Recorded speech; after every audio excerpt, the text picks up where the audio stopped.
history of rock and roll. Black history of rock and roll. I thought I would make this a special one because it's been 30 years since this man right here, Michel Basquiat, has passed.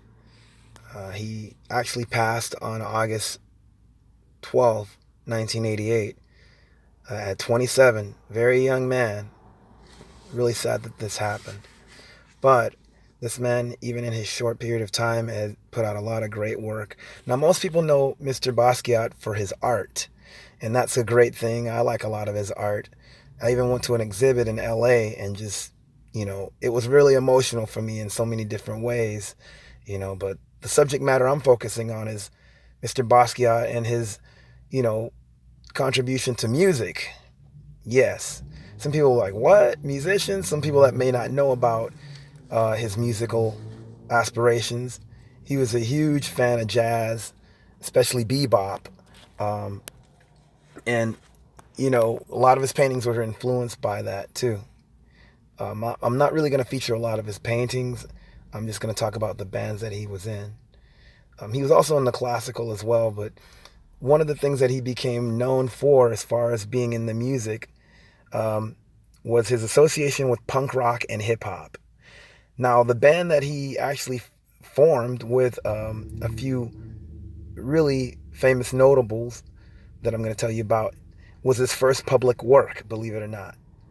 Because before that, a lot of people just knew of him as Samo, which, was an art pseudonym. That wasn't just him, it was a few other people, but he was known more as the face, kind of like, Banksy and like Chaka and all that. They were very much unknown for the longest until people found out. Well, I don't know if Banksy is found out. I thought I seen pictures of him, but that's another story. But between like the late 70s and very, very early 80s, a lot of people didn't know who Samo was. And then, once Basquiat appeared at some party that someone threw, a lot of people were really interested in him as far as like who was the Samo person. It was actually him and Al Diaz and a few other people. Al Diaz was also a writer. Samo was sort of like their little like commentary on society and all that. I remember reading A Quick Killing in Art and how it talked about basically as a wash of things, and just, you guys can read about it. Let me get the focus back on his music. So, okay, Basquiat meets brother Michael Holman, who was known for graffiti rock and all that. And they ended up forming this band, Gray. Now, if you look to your left, there's a guy right here by the name of Vince Gallo. A lot of people know Vince Gallo for his directing and acting and stuff. And John's on the ground. Michael Holman, I think, is staring over him. He's a light-skinned black man that has had his endeavors. I'm going to do a one on him as well because he's done a lot and he's still active as an artist and a musician. Here's another picture of Gray. Michael's in the background. John's in the front. Now, how this band got formed was at that party. Like, everybody was so so just mystified by this by Jean-Michel, because he had that sort of, it was like, who is this guy? Who is this mystery man? And he showed up basically and kind of made himself known, and people were digging like his art, of course. And then Jean goes up to Michael Holman, the brother that's right here in the back, kind of light-skinned black brother, and says, hey, you want to form a band?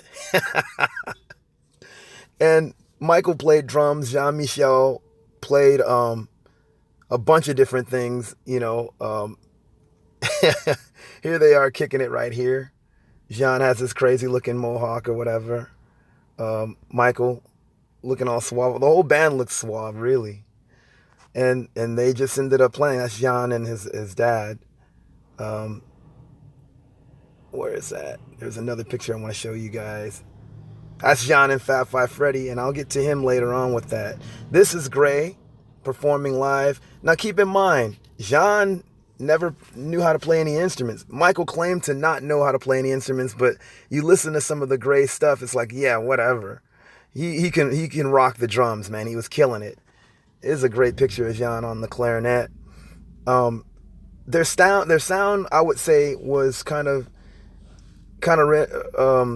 like around that time. The whole New York no wave thing, kind of sort of post punk, avant-garde experimental type stuff. And they pretty much put on like these really cool shows, like really experimental noise type, what people call noise rock now.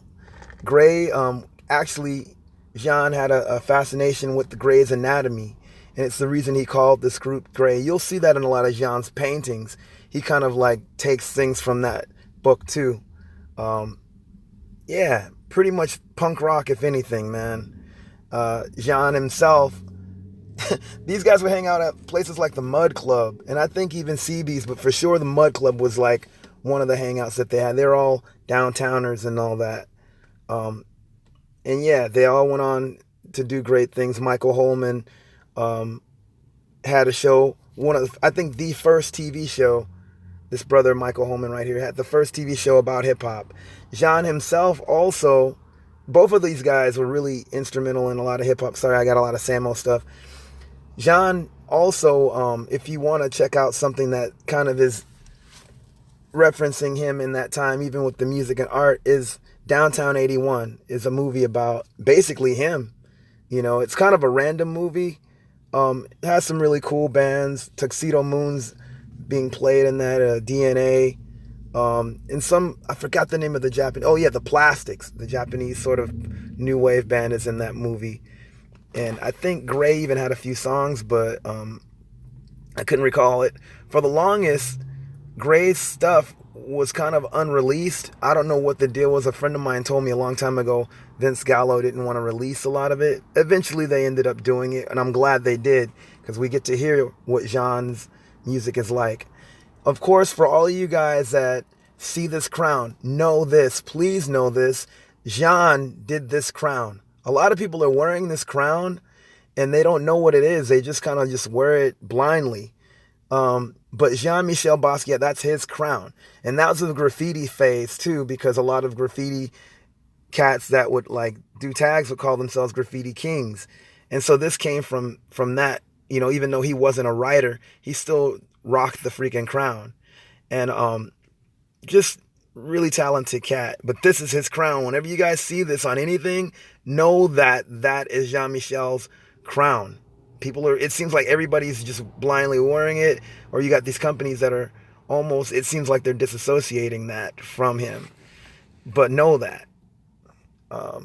Some of his art I included in this. Of course, you got the Basquiat crown again. Great stuff. I had to include that. Now here's him, like, probably around that time, like 1979, 1980, looking all like kind of keep in mind, this was not a normal look back then. Like, people were wearing fros. Maybe some people even had, the California curl or perms or Jerry curls or whatever coming into vogue, even though it's more in the 80s, like, mid to late 80s. But I remember seeing cats kind of wearing certain processes back in the early 80s. But something like this was odd, especially for a black man shaving his head and having like, like a half dreaded mohawk. That's punk rock, man. Basquiat was punk, man. He was punk rock for sure. Here he is with his mohawk, just kind of like looking all extraterrestrial. It's basically postmodern. Totally postmodern, man. Another picture of him. This is 1979, man. Punk rock people, or people that look like this, Dadaist, postmodernist type, or I would say neo in that case, with this time. That was not normal. And I'm sure he got a lot of crazy flack for looking like this. I know I did when I was punk rock, and it was like years after this, like late 80s, early 90s for me. But man, imagine this, seeing a black man look like this, Here he is painting right here. I forget what this event was. But this is him and Ramel Z, and this is another musical thing that Ramel Z, for all you guys that don't know, was also a rapper. May he rest in peace. He was, if you watch the movie Wild Style, he's on that, rocking some bars and all that. If you see the movie Style Wars, he's in that too, just killing it. Ramel had a distinct style. He's always been a very interesting rapper, let alone artist. He's the architect of Gothic futurism, what I would consider a branch of Afrofuturism. But all these guys were all around in the whole punk and hip hop thing, John Michel produced a track with Ramel and another brother named K-Rob called Beat Bop. It was a really strange 10-minute hip hop piece. I mean, it'll take you away. You don't even realize the 10 minutes is going by because of all the weird stuff that they're doing with that track.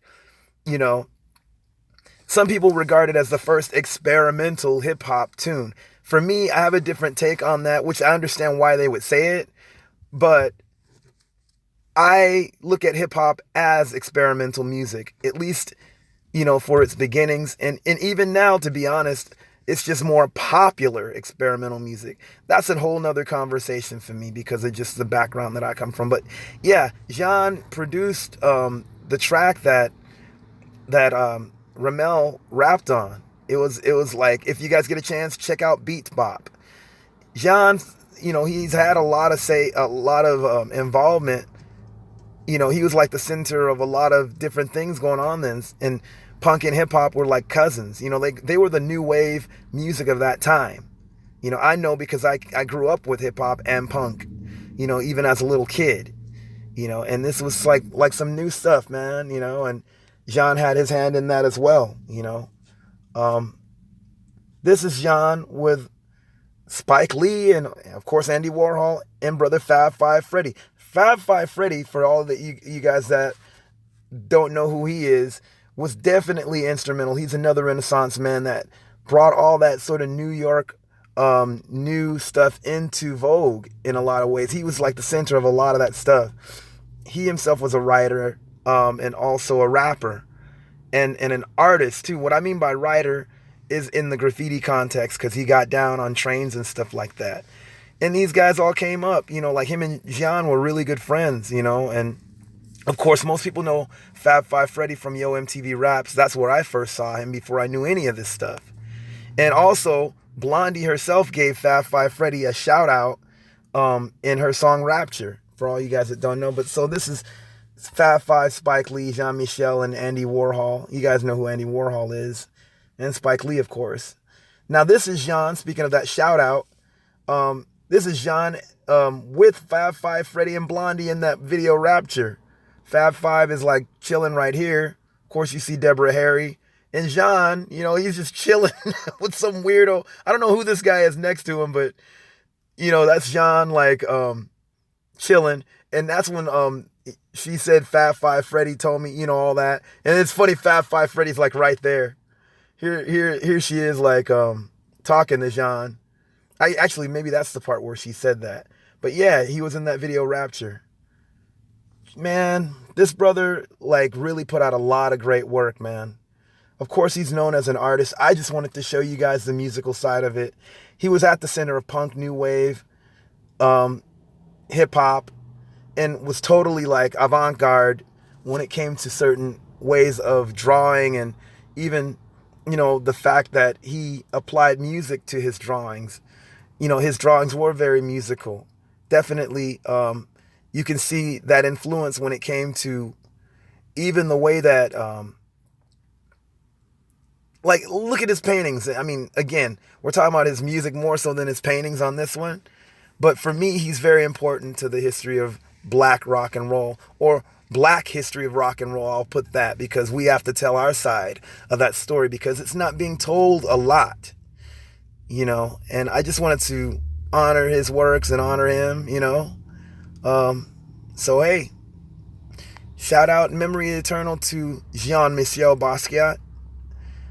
This is Black History of Rock and Roll, Odd Rocker Audio Discourse, signing off.